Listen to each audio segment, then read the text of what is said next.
7월 22일 월요일 꿈을 찾는 세 가지 질문.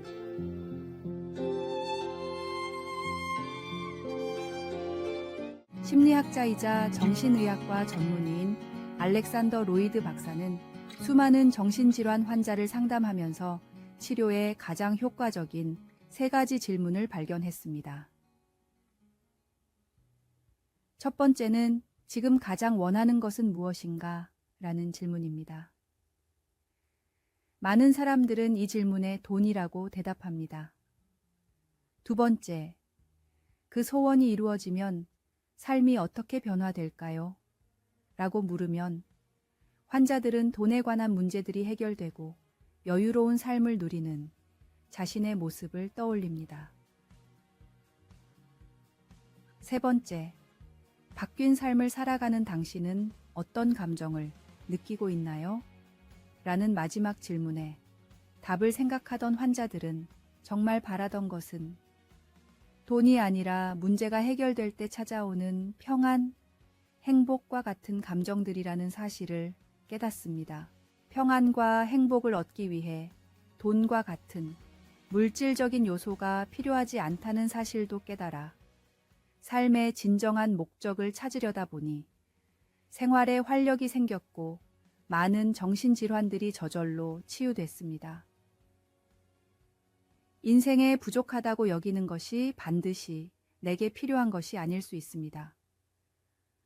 모든 사람들이 그토록 찾아 헤매는 내면의 모든 만족을 주님은 이미 구원의 은혜를 통해 내게 주셨습니다. 하나님이 주신 진정한 행복을 세상의 가치보다 더 소중히 여기십시오. 오늘의 말씀. 평안을 너희에게 끼치노니 곧 나의 평안을 너희에게 주노라. 내가 너희에게 주는 것은 세상이 주는 것 같지 아니하니라. 너희는 마음에 근심하지도 말고 두려워하지도 말라. 오늘의 만나. 주님, 가장 귀한 독생자를 주셨다는 사실에 가장 기뻐하게 하소서. 이 순간 주님이 내 삶에 허락하신 행복이 몇 가지인지 생각해 봅시다.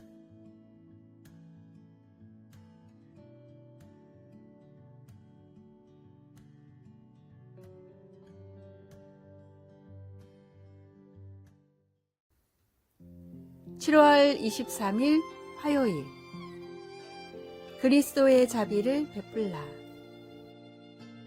자비를 베풀 것인가, 복수할 것인가. 이사이아는 리틀리그 야구의 지역선수권 경기 도중 투수의 폭투에 머리를 맞고는 머리를 붙잡으며 운동장 바닥에 쓰러졌습니다. 다행히 그는 헬멧 덕분에 심각한 부상은 당하지 않았습니다. 경기가 재개되자 이사이아는 투수가 자신의 의도치 않은 실수 때문에 확연히 흔들리고 있다는 것을 알았습니다. 그 순간 그는 아주 놀라운 모습을 보였는데 그의 반응이 담긴 영상이 온라인에 빠르게 퍼졌습니다.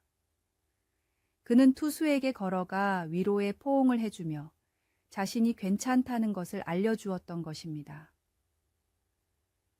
다툼이 생길 수 있는 상황에서 이사이아는 자비를 선택했습니다. 구약에서 우리는 에서가 그를 속인 쌍둥이 형제 야곱에게 복수하려고 오랫동안 품어온 계획을 포기하는 위와 비슷하지만 훨씬 더 어려운 선택을 하는 모습을 봅니다. 야곱이 20년의 객지 생활을 마치고 고향으로 돌아왔을 때 에서는 야곱이 자신에게 잘못한 일에 대한 복수 대신 자비와 용서를 선택했습니다.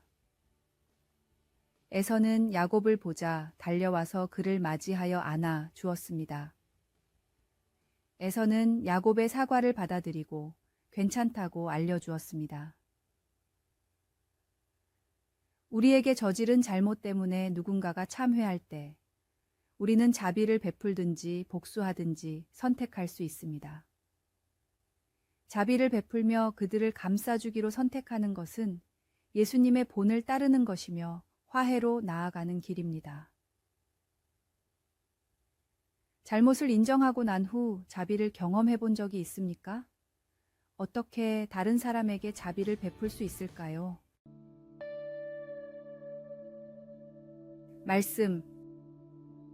에서가 달려와서 그를 맞이하여 안고 목을 어금 맞추어 그와 입 맞추고 서로 우니라. 기도. 예수님, 어떤 사람이 제게 잘못했을 때 예수님의 본을 따라 자비를 베풀 수 있도록 도와주소서. 아멘.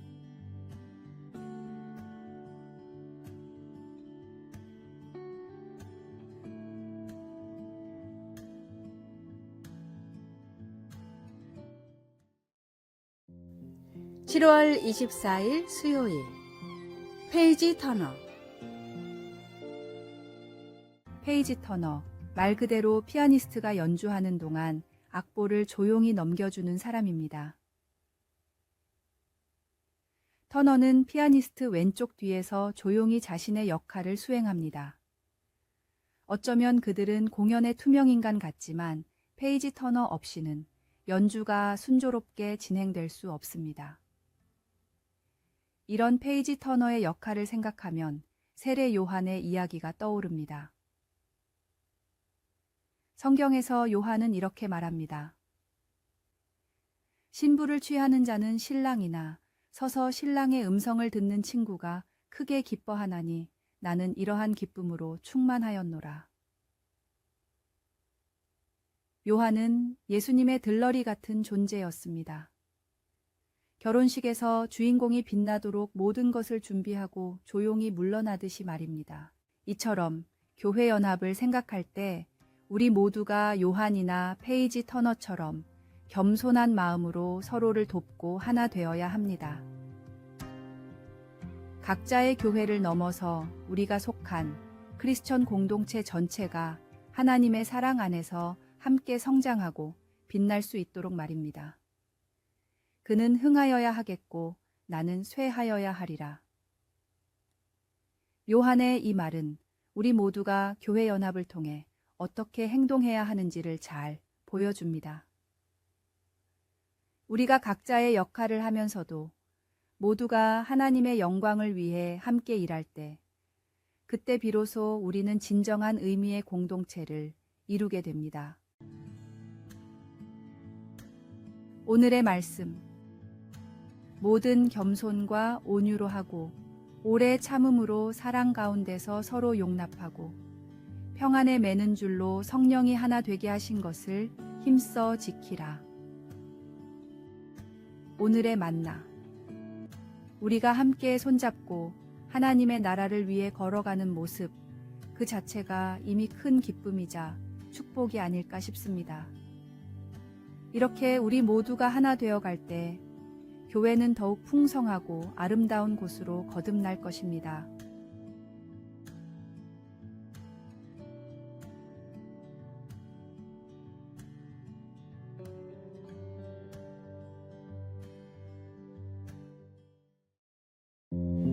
(7월 25일) 목요일 과거와 현재의 하나님.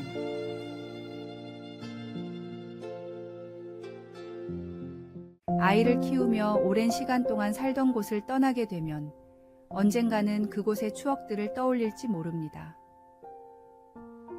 만일 우연히 혹은 볼 일이 있어서 전에 살던 곳을 방문하게 된다면 그동안 잊고 지낸 여러 순간이 떠오를 수 있습니다. 마을은 변했지만 아직 익숙한 것이 많이 남아 있어서 다시 방문하고 싶은 바람이 생겨날지도 모릅니다. 이스라엘 백성들이 바벨론으로 포로로 잡혀갔을 때 그들은 고향 사람들과 주요 건물들, 그들의 문화 등 그들에게 익숙한 것들을 그리워했습니다. 그들은 하나님께 반역하여 포로로 잡혀온 것을 잊고 있었습니다. 거짓 선지자들이 포로로 잡혀온 그들에게 2년 이내에 고향으로 돌아갈 것이라고 말하자 그들은 그 말을 믿었습니다.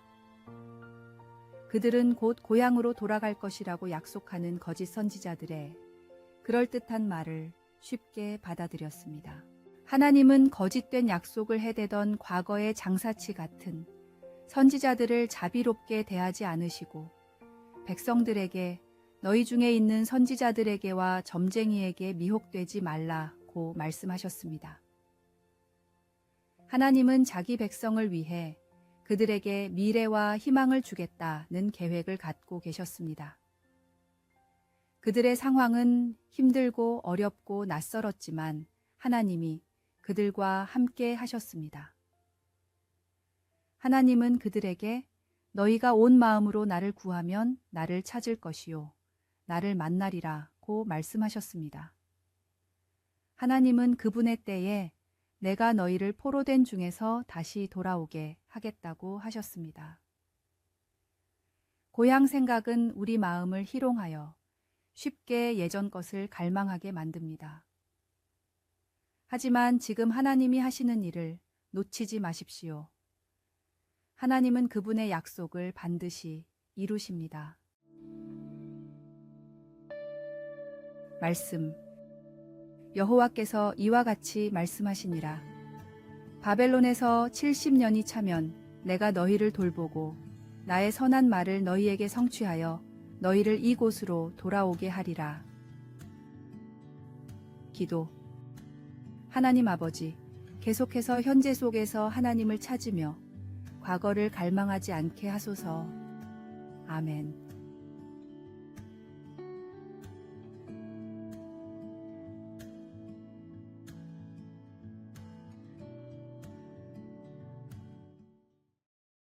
(7월 26일) 금요일. 너로 말미암아.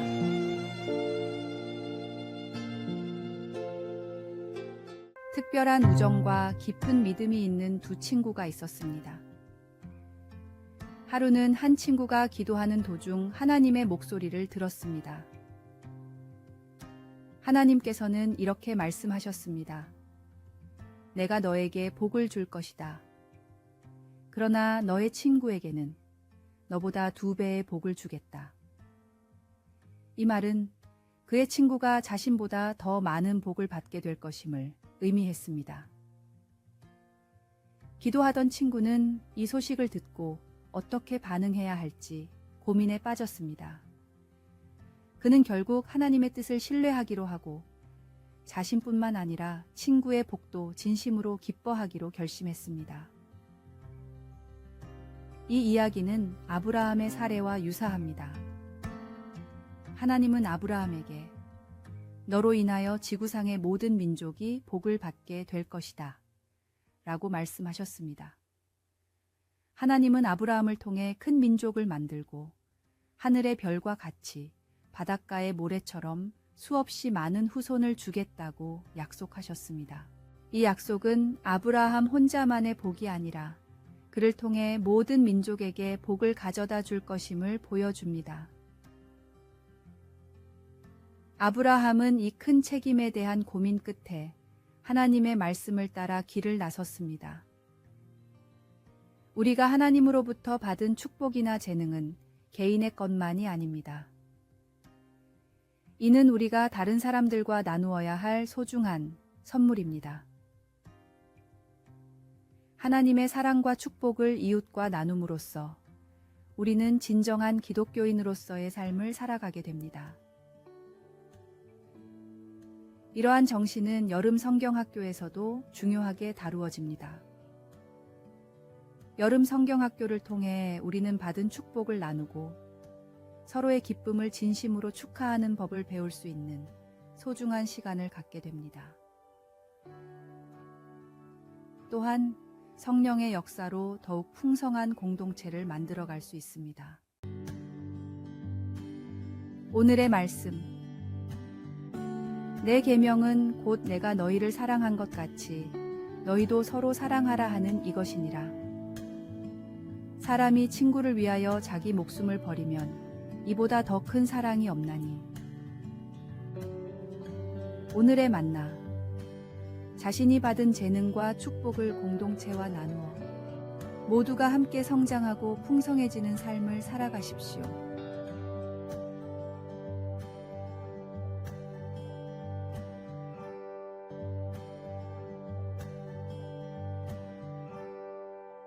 아래의 빨간색 글자 구독을 누르시어 더 많은 전도의 열매를 맺으시기를 기도합니다.